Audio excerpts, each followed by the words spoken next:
함께 기도해 주 앞에 나와 무릎 꿇고 긍휼 베푸시는 주 하늘을 향해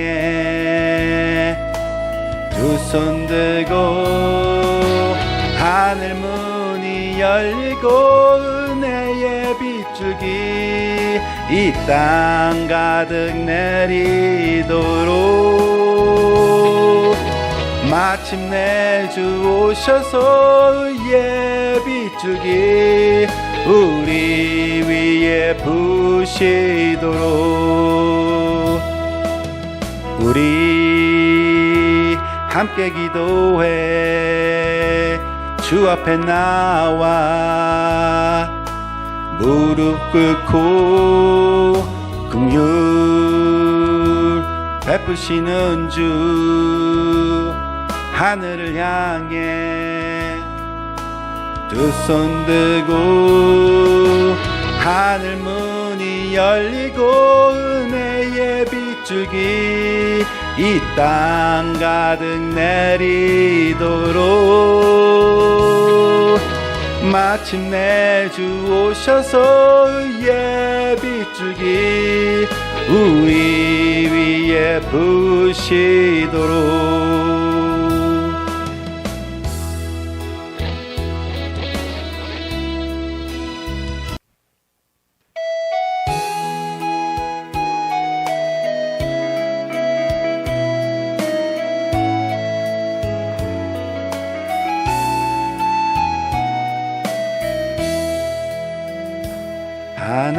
하나님은 너를 지키시는 자 너의 우편에 그늘 되시니 낮의 해와 밤의 달도 너를 해치 못하리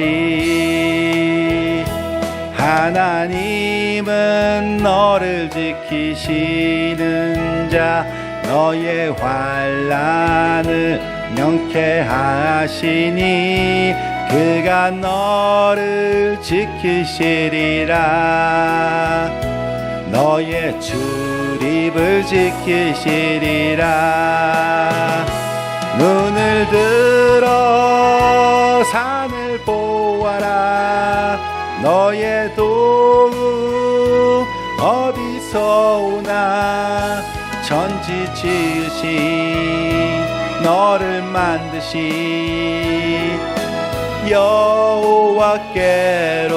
여호와께로다 하나님은 너를 지키시는 자 너의 우편에 그늘 되시니 낮의 해와 밤의 달도 너를 해치 못하리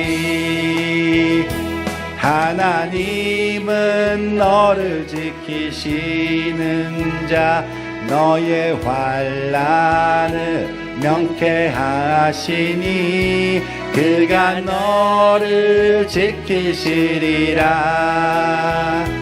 너의 출입을 지키시리라 눈을 들어 산을 보아라 너의 도움 어디서 오나 천지 지으신 너를 만드신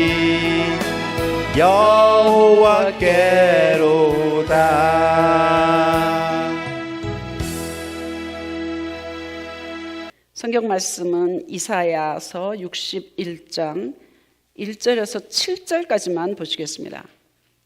11절로 되어 있는데 1절에서 7절까지 함께 읽으시겠습니다. 주 여호와의 영이 내게 내리셨으니 이는 여호와께서 내게 기름을 부으사 가난한 자에게 아름다운 소식을 전하게 하려 하심이라.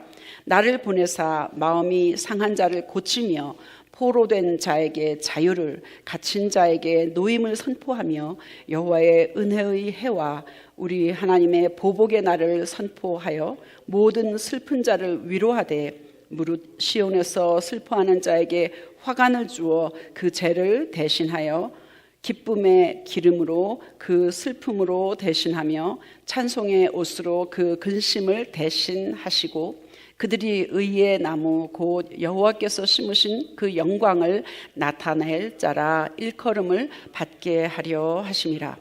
그들은 오래 황폐하였던 곳을 다시 쌓을 것이며 옛부터 무너진 곳을 다시 일으킬 것이며 황폐한 성읍 곧 대대로 무너져 있던 것들을 중수할 것이며 외인은 서서 너희 양떼를 칠 것이요 이방 사람은 너희 농부와 포도원 지기가 될 것이나 오직 너희는 여호와의 제사장이라 일컬음을 받을 것이라. 사람들이 너희를 우리 하나님의 봉사자라 할 것이며 너희가 이방 나라들의 재물을 먹으며 그들의 영광을 얻어 자랑할 것이니라. 너희가 수치 대신에 보상을 배나 얻으며 능욕 대신에 몫으로 말미암아 즐거워할 것이라. 그리하여 그들의 땅에서 갑절이나 얻고 영원한 기쁨이 있으리라. 아멘. 하나님의 말씀입니다. 오늘 설교의 제목은 주님은 재활용의 대가. 주님은 재활용의 대가라는 말씀으로 성경 본문을 통하여서 함께 또 묵상하며 말씀을 전하려고 합니다. 요즘은 재활용품이 많이 있습니다. 종이 접시, 종이 이런 것도 많이 재활용품이 있습니다. 미국에 사는 한국 사람들, 여러분과 저와 같은 사람들은 한국에 다시 가서 살고 싶으냐 이렇게 물어보면 한국 생활이 한국이 그립기는 하지만 그래도 가서 살고 싶지는 않아. 여러 가지 이유를 이야기합니다. 한국 너무 복잡해서 싫어. 아파트에서 살아야 되고 그런 것도 싫어. 여자 무시하는 그것도 싫고 이런저런 여러 가지 이유로 인해서 가서 살고 싶지는 않다고 이야기하는 분들이 종종 있습니다. 그렇죠? 근데 저는 요즘 보면은 분리수거를 꼭 해야 된다더라고요. 음식 쓰레기, 병, 이렇게 재활용품 이렇게 해가지고 다 분리수거를 해야 된다는데, 그거 너무 힘들어서 저 같으면 못할 것 같아요. 그런 이야기를 저 스스로 할 때가 종종 있습니다. 우리 주님은 우리 사람들이 분리수거 해가지고 재활용품을 따로 모았다가 또 다시 제품을 만들어 갖고 사용하시는 것처럼 우리 주님은 인간 쓰레기, 주위 사람들에게 골칫거리고 주위 사람들을 힘들게 하고 이런 사람들이 있잖아요. 그죠? 그런데 우리 하나님은 그런 사람들을 변화시키셔서 사용하십니다. 그래서 저는 재활용의 명수다라는 그런 말씀으로 오늘 말씀을 전합니다. 그럴 뿐만 아니라 한 걸음 더 나아가서 주위 사람들, 자기처럼 그렇게 주위 사람들을 힘들게 했던 그런 사람들까지 그 사람들에게 영향을 주어서 오히려 변화시키는 그런 사람들이 꽤 많이 있습니다. 그러면 어떻게 이런 일들이 가능할까요? 우리가 물건을 재활해서 쓰듯이 하나님은 인간을 재활해서 새롭게 만드셔서 사용하시기 때문입니다. 제가 가진 옷의 한 3분의 1 정도는 우리 언니가 또 딸이 내신 그 언니가 이렇게 준 그런 옷들이 꽤 많이 있습니다. 그런가 하면 그라지 세일 아니면 굿윌 같은 데서 아주 싸게 산 옷들이 종종 있습니다. 그런 것들은 대부분 사람들이 더 이상 필요 없다. 그래서 버리기는 아깝고 해서 그 굿윌이나 이런 데서 모아가지고 싸게 파는 그런 버려진 옷입니다. 그러나 제가 받아서 깨끗하게 세탁을 해서 또 때로는 고쳐 쓰고 그렇게 하면 저한테는 새로 산 비싼 옷 못지않게 제가 아주 좋아하는 그런 옷들이 되고는 합니다. 제가 그런 옷을 입을 때에 아니면 그런 싸게 버려진 그런 옷을 아니면 다른 주방용품 이런 것들을 사용할 때에 느끼는 것은 나도 이 옷처럼 나도 이런 물건처럼 버려졌고 버림받고 쓸모없는 사람이었는데 우리 하나님이 나를 주셔가지고 그분의 자녀 삼으시고 그분의 종까지 그렇게 만들어 주셨구나. 고치시고 씻으시고 새롭게 해주시고 그렇게 해주셔서 그분의 용도에 맞춰서 사용하고 계시는구나. 우리 주님은 역시 인간 재활의 명수시다라는 생각을 하게 됩니다. 죽었다가 살아난다, 갇혀있다가 풀려난다, 포로되었다가 자유케 된다, 이런 모든 일이 재활 아니겠습니까? 이게 곧 이제 곧 이제 가을이 됐습니다. 그래서 나무 잎들이 노랑, 빨강, 단풍이 들고 조금 있으면 또 겨울이 돼서 죽은 것처럼 나무 잎이 다 떨어지고 앙상하게 되고 죽은 것처럼 되었다가 겨울에는 그러다가 봄이 되면 다시 녹색으로 되살아나는 것을 우리는 알 수 있습니다. 이처럼 죽었던 나무들이 되살아나는 것, 이것도 창조주 하나님이 하시는 재활 아니겠습니까? 인생에서 우리는 모두 다 겨울을 만납니다. 절망하고 실패하고 가난하고 낙심하고 질병 있고 인간관계의 갈등, 이런 모든 일들을 통해서 우리는 인생살이에서 겨울을 만나게 됩니다. 근데 세상에서도 파산 제도가 있습니다. 그래서 더 이상 빚을 감당할 수 없을 때에는 다시 시작을 하도록 기회를 주는 겁니다. 나무가 겨울이 지나면 생기를 찾는 것처럼 우리도 주님의 손길이 닿으면 다시 시작할 수 있습니다. 재활할 수 있습니다. 우리가 죄의 짐으로 묶여 있을 때 예수님은 십자가에서 우리를 위해서 죽으셨습니다. 그리고 우리의 죄값 죽음을 대신 치러 주셨습니다. 그래서 우리는 쉽게 아주 공짜로 거저로 그 예수를 받아들이면, 그 예수를 믿으면 우리는 하나님의 자녀가 되는 놀라운 신분 변화를 갖게 되었습니다. 그래서 그리스도 안에서 우리는 더 이상 옛날 같지 않습니다. 달라졌습니다. 왜냐하면 새로운 피조물이 되어서 새로워졌기 때문입니다. 고린도후서 5장 17절의 말씀처럼 누구든지 그리스도 안에 있으면 새로운 피조물이라. 이전 것은 지나갔으니 보라 새 것이 되었다 말씀하십니다. 하나님께로 돌아오면, 그리스도 안에 있으면, 하나님과 화해하면 사람들과의 관계도 천천히 분명히 확실하게 그 관계도, 인간관계도 회복이 되는 것입니다. 나아가서 재정도 건강도 다 회복이 되게 되어 있습니다. 그게 진리이고 그게 하나님이 만드신 이 세상의 원리입니다. 바벨론에서 70년간 포로 생활한 후에 유대인들은 고향으로 돌아왔습니다. 그들이 고향으로 돌아간 것은 하나님께로 돌아왔고 성전이 있었던 예루살렘으로 돌아왔고 예배를 회복하고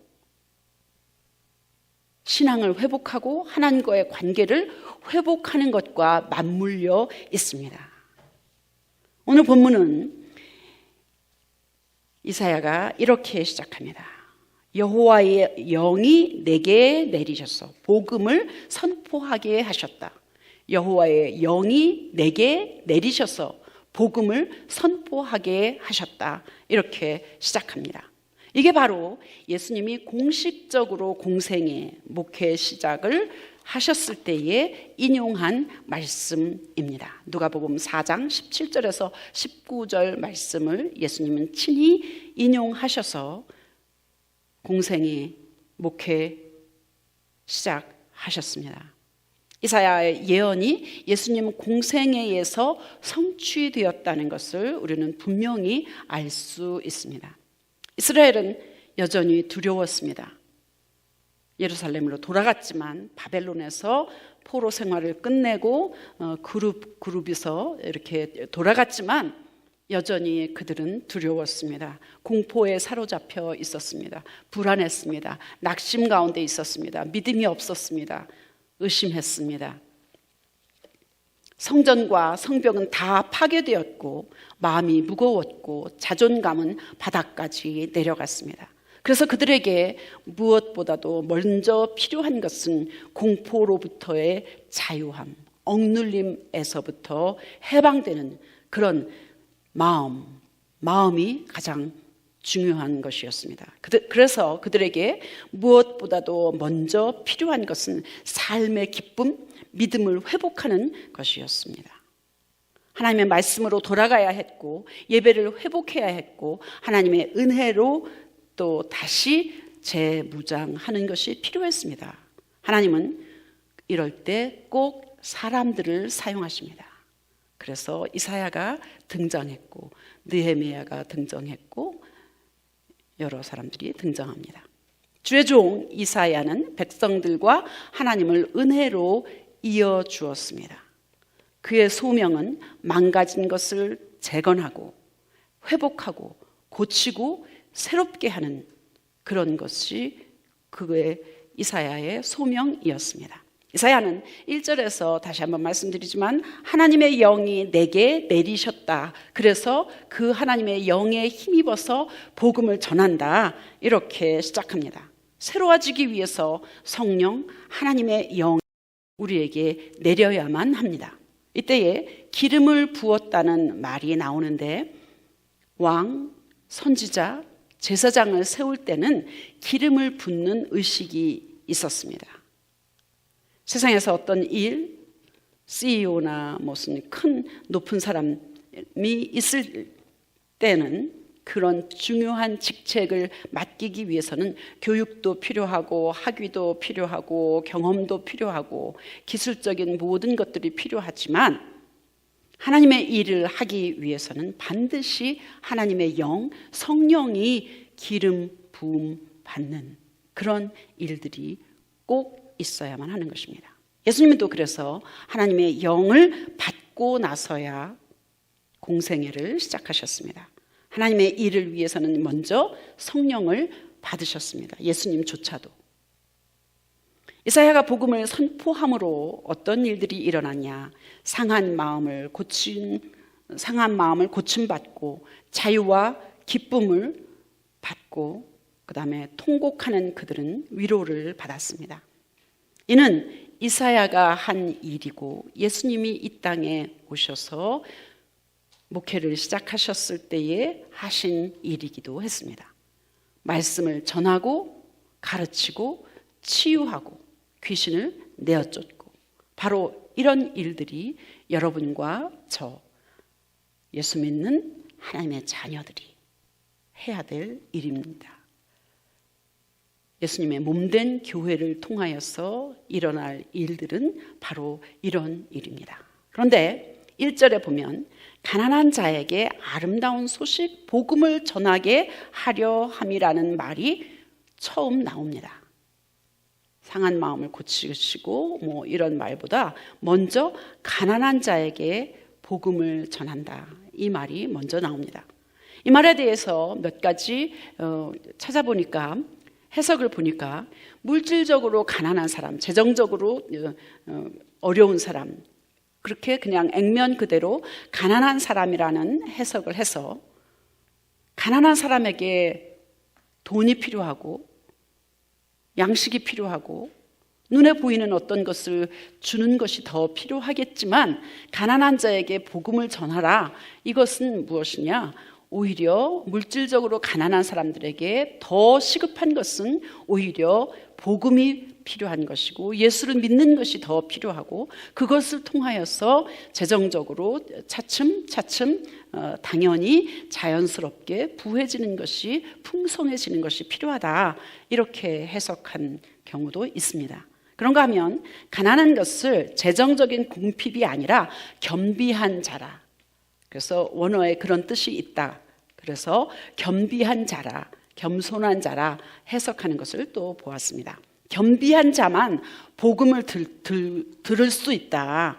그럴 때에 마음을 열고 복음을 듣고 또 예수를 믿고 주님 앞에 예배하고 이런 일들이 겸비한 자, 가난한 자, 겸비한 자, 마음이 열린 자 그런 자들이 예수를 받아들일 수 있다라는 것으로 해석하게 됩니다.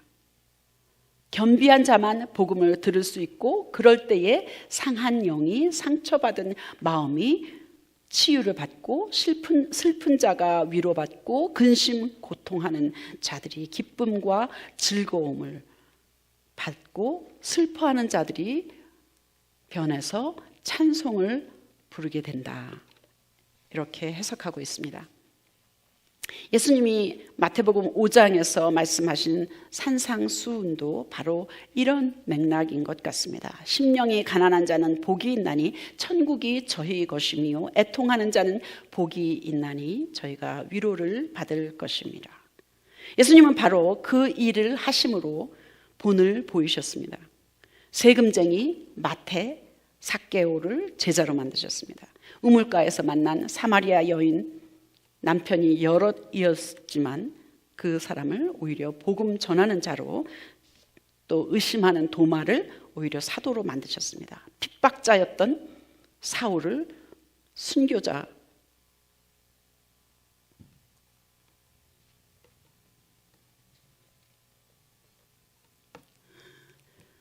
주님의 말씀을 전하는 놀라운 바울로 변하게 만드셨습니다. 예수님을 3번이나 배반한 베드로도 거꾸로 십자가에 못 박혀 죽는 순교자로 만드셨습니다. 십자가에서 주님과 함께 달린 강도를 구원받은 사람으로 만드셨습니다. 이거 다 인간 재활 아니겠습니까? 여러분과 저도 하나님의 자녀가 되었습니다. 이제 계속해서 주님을 따르고 자라야만 합니다. 우리가 집을 청소하고 돌보듯이 우리는 끊임없이 영적인 청소를 해야 하고 차에도 가스를 넣고 오일 체인지도 하고 뭔가 이상이 있으면 가서 고쳐야 하듯이 우리의 영도 말씀과 은혜로 채우고 문제가 있을 때에 기도로 하나님께 도움을 요청하고 잘못됐을 때 회개하고 씻음받고 그래서 그렇게 우리의 영도 계속해서 고침받고 돌보고 자라야만 할 것입니다. 그래서 회복하고 재건하고 채우고 새롭게 되는 것이 여러분과 제가 할 일일 것입니다. 오늘 본문은 특히 메시아의 구원 사역과 메시아의 사역으로 인하여서 하나님의 백성이 누릴 풍성한 그런 것에 복에 대해서 예언하고 있습니다. 메시아는 마음이 상한 자를 고치신다고 했는데 상한다 이 말은 도자기나 질그릇이나 뭐 이렇게 사기 그릇이나 이런 것들이 그냥 팍 깨져서 산산조각이 나는 그런 거를 이야기합니다. 마음이 갈기갈기 찢어지는 것과 같은 그런 상태를 말하고 있습니다. 어쩌면 우리 모두는 과거든 현재든 미래든 이런 마음이 상한 경험들이 있고 또 있을 것입니다. 그때에 우리 주님은 산산조각 난 갈기갈기 찢어진 우리 마음을 재활해서 고치시고 새롭게 해 주신다는 겁니다. 문자적으로 보면 바빌론에서 포로가 되었던 유다 백성들을 자유케 하고 예루살렘에 돌아가서 또 믿음을 회복하게 하실 것을 이야기하고 있지만 사실은 우리 모두에게 영적인 의미가 있는 말씀입니다. 예수님은 죄와 사망에 묶여있는 사람들에게 자유를 주십니다. 우리 모두는 부분적으로든 일시적이든 전체적인 것이든 어딘가에 묶여 있습니다. 과거의 상처에 묶여 있기도 하고, 성적인 것에 묶여 있기도 하고, 게임에 묶여 있기도 하고, 요즘은 셀폰에 묶여 있기도 하고, 쇼핑이든 마약이든 도박이든 술이든 드라마든 어딘가에 일정 부분 묶여 있는 것이 사실입니다. 세상을 다스리고 정복해야 될 우리가 오히려 돈에 묶여 있고, 돈이 우리를 다스리고, 컴퓨터가 우리를 장악하고, 세상 가치관이 우리를 좌지우지할 때가 얼마나 많습니까? 오늘 주님은 이런 데 묶여 있는 우리를 자유케 해 주신다고 선포하고 있습니다. 이스라엘에서는 극도의 슬픔을 표현할 때에 옷을 찢거나 머리에 재를 뒤집었습니다. 욥도 그랬고 다윗도 그랬고 회개하며 통곡했습니다. 우리도 회개할 때 제 대신 하나님은 우리에게 화관을 주시고 우리의 삶의 의의 열매를 맺게 해 주신다고 약속하십니다. 이러한 메시아 사역을 통해서 오랫동안 황폐되었던 곳을 포로에서 돌아온 유다 백성들이 예루살렘을 회복하듯이 우리 인생이 그동안 황폐했던 예루살렘 같은 인생을 살았다 할지라도 우리 주님은 우리를 재활하시고 회복하게 해 주심을 선포하시고 약속하십니다. 끝으로 우리를 하나님의 봉사자, 제사장이라고 부르십니다. 주의 일을 하는 사람으로 우리를 바꾸어 주신다는 약속입니다. 이방 민족들의 재물을 먹을 것이라고 말씀하시는데 문자적으로는 그동안 이스라엘이 다른 나라 모든 이방 나라들에게 눌려 살았었습니다. 이제는 하나님이 또 재활하시고 회복하셔서 그 나라들이 재물을 갖고 올 것이라는 예언을 하고 있는 것입니다. 우리가 주의 일을 할 때에도 우리의 삶, 우리의 자손들의 삶이 세상에서도 눈에 보이는 재물, 위치, 이런 여러 가지 일들로 인하여서 우리에게 우리 하나님은 복을 분명히 주실 것입니다.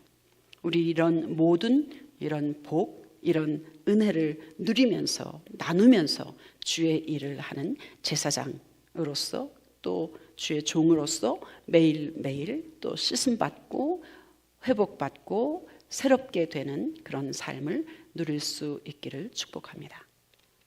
기도하겠습니다. 찬송은 436장 찬송하시겠습니다.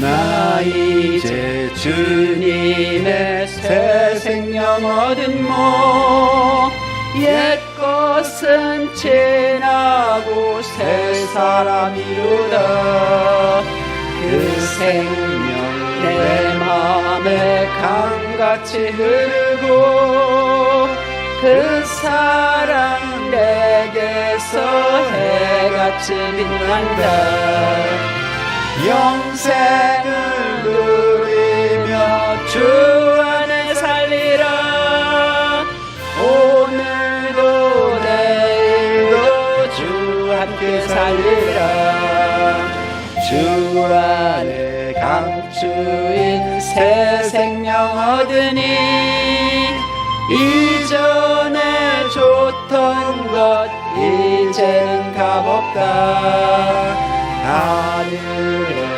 은혜와 평화를 맛보니 찬송과 기도로 주 함께 살리라 영생을 누리며 주 안에 살리라 오늘도 내일도 주 함께 살리라 산천도 조목도 새 것이 되었고 죄인도 원수도 친구로 변한다. 새 생명 얻은 자 영생을 누리니 주님을 모신 맘 새 하늘 이루라. 영생을 누리며 주 안에 살리라. 오늘도 내일도 주 함께 살리라. 주 따라가는 길 험하고 멀어도 찬송을 부르며 뒤따라가리라. 나 주를 모시고 영원히 살리라. 날마다 섬기며 주 함께 살리라. 영생을 누리며 주 안에 살리라. 오늘도 내일도 주 함께 살리라. 주일 지나고 이번 주에 살아갈 때에도 기도한 대로 살게 하옵소서. 입을 벌려 찬양한 그대로 살 수 있도록 주님 우리를 축복해 주시고, 하나님께서 우리에게 전해주신 그 말씀 그대로 깨닫게 하시고 삶 속에서 열매 맺게 하시옵소서. 이제는 우리 주 예수 그리스도의 은혜와 하나님 아버지의 극진하신 사랑하심과 성령님이 또 우리를 인도하시고 감동 주시고 깨닫게 하시는 그런 놀라운 은총들이 우리 모두에게, 그리고 우리가 사랑하는 가족들에게, 흩어져 있는 하나님의 자녀들에게 지금부터 영원토록 함께 하시기를 간절히 축원하옵나이다. 아멘.